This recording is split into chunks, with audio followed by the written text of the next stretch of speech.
Okay, I think I've calmed down at least a little bit, I said to Renee as she and I released the hug, and she started to pull away for a moment, only to suddenly stop.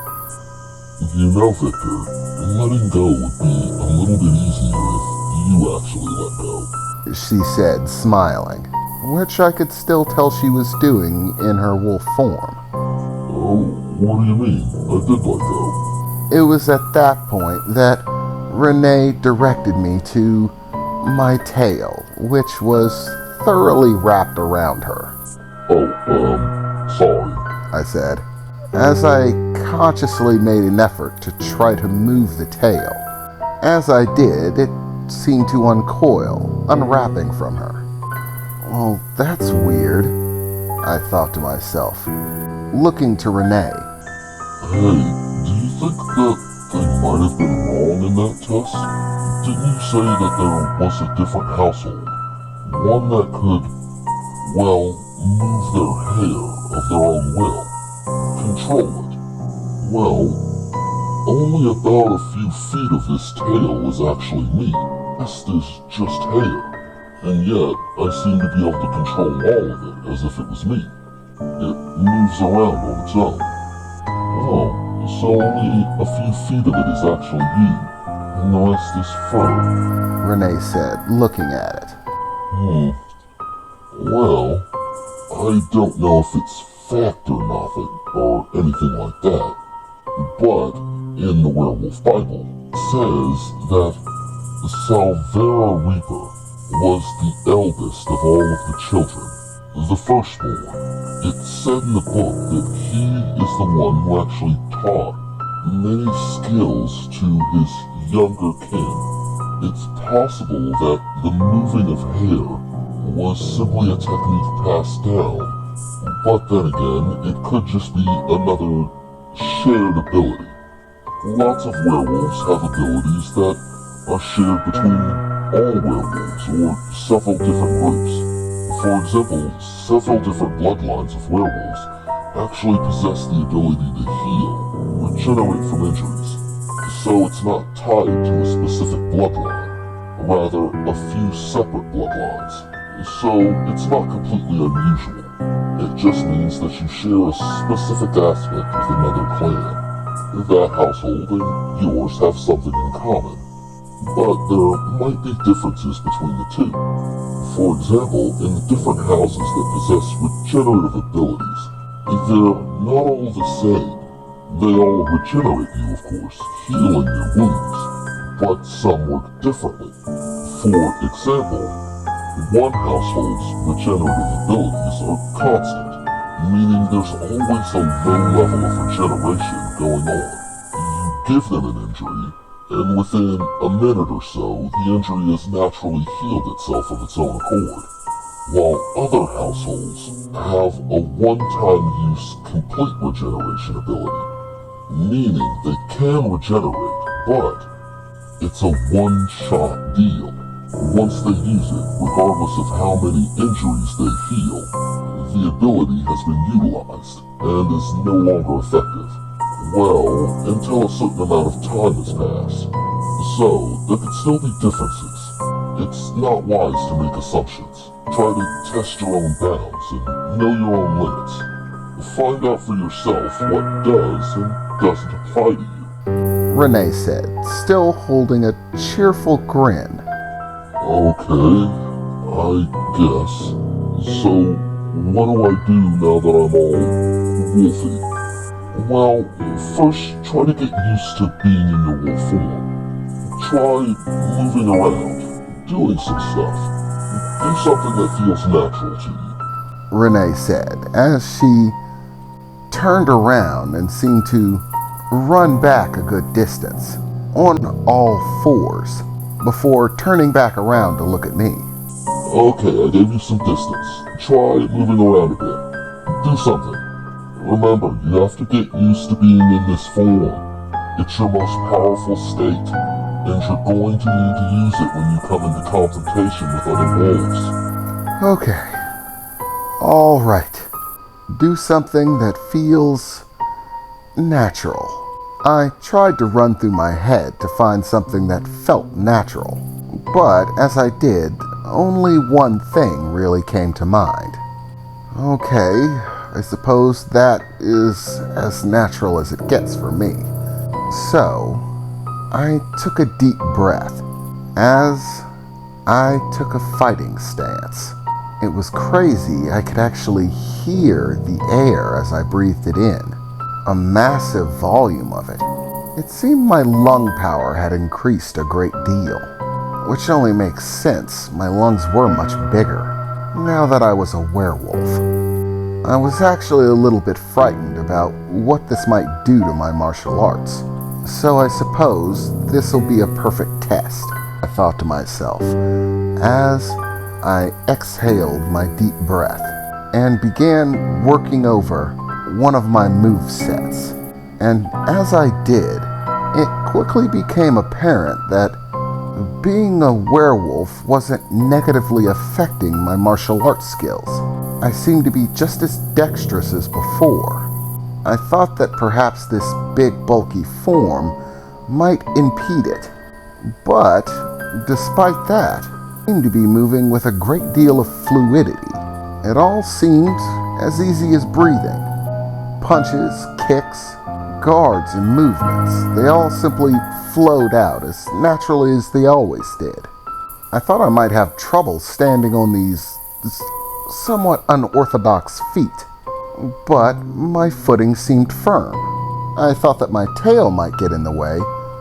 As I performed my set, the tail seemed to somehow know not to be in the way, controlling and guiding its movement so that it wouldn't impede me. Whether I was somehow consciously doing it, or whether subconsciously the tail knew that it would be in the way, I can't really be sure. But it didn't feel like a conscious act, more like second nature. Surprisingly, it felt like my movements were actually faster than normal. Just like always, I could feel the tension in my muscles as I performed the moveset, striking out, making punches and kicks.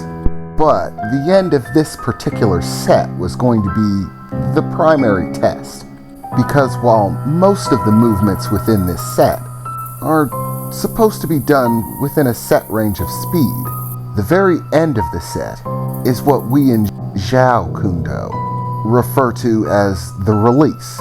It comes at the end of every set, a point in which we perform a flurry of attacks at absolute maximum, both in speed and in power. This builds up endurance, speed, and power when moving in rapid short bursts. As I approached the final part of the set, the release, naturally my body breathed in deeply, preparing for it. And as I gathered the last of the breath, taking the final movement before the release, I struck out with everything, maximum. The same as always, only the result seemed to massively differ. I don't know how fast I was moving, but one thing's for certain, moving much faster than a human being could. So much so that I could much more clearly hear my movement through the air, each punch forcing aside the air in its path, making a much more audible sound, each kick tearing its way through, so much so that I could actually almost sense a burst of wind in its wake, before finally finishing the set of movements within the release. And as I did, exhaling that large breath, returning my body back to a state of calm and relaxation, as is natural in Zhao Kundo, I actually noted hearing a shaking sound. As my eyes and ears focused in, I noticed that the glass cases and articles of objects lining the walls of this training room were moving and shifting, rattling in place ever so gently. What in the world is that? I thought to myself. Whoa, that was so cool. How did you do that, Victor? Renee shouted, as she began to run up, closing the distance between us. Do what?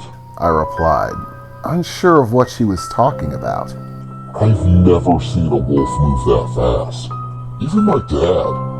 I mean, it was only for a second, but you were all over the place. What? What do you mean it was only for a second? Yeah, Victor, it was only for a second. At most. But I definitely couldn't keep track of it. You were basically everywhere. I couldn't follow your movements at all. Really? That doesn't make any sense. You were finishing your set, and suddenly there was a burst of movement. You started putting off that silvery glow again, and in like a 1-second flash, you were just everywhere. It was like your arms and legs just disappeared, and there was just a flurry of silver, a blur. And you're saying that it only lasted about a second. Well, yeah, Victor, if that. Are you saying that it felt longer to you? Yeah, it felt longer to me. That was the release. I mean, it's meant to be done in a short period of time, but normally the release lasts about 30 seconds for an average level student, and mine usually lasts somewhere between 45 and 60 seconds at its maximum, depending on the set that I'm doing. So, when you say that it only took a second, basically you're telling me that I was able to squeeze an entire set's worth of attacks into 1 second. That's insane! You're telling me. Renee replied. You were putting off so much wind and these shock waves while everything in the room was rattling, Victor. It appears like enhanced speed, or at least short bursts of it, might be one of your natural abilities. I have to say that's pretty impressive. Most wolves who don't have someone to train them take much longer to come around to one of their natural abilities, even if they are a tier 5. And you discovered one in your first transformation. You are so awesome. Renee said, giving me a big hug again, as suddenly my form began to shift back, returning to my normal size and state, finding myself in Renee's grasp, being lifted off of the ground, no longer making contact, simply wrapped in her big furry arms. Her neck, which had a very thick coat of black fur on it, nestling over my head, so much so that it was almost hard to see out of. And the amount of pressure that I was under, I'm talking about actual physical pressure, was very heavy. Renee, I'm having a little bit of trouble doing the, breathing thing. Oh, I'm sorry, she said. It looks like you changed back. Well, I suppose it has been about 5 minutes, Renee said as she held me out, arms clutched to my side, her hands wrapped around my entire body. The size difference between us now vast. But you've already shown that Victor Barron is going to be someone to look out for in the future. I wouldn't expect any less from my husband, she said, with a big cheesy grin on her face, as she finally lowered me to my feet.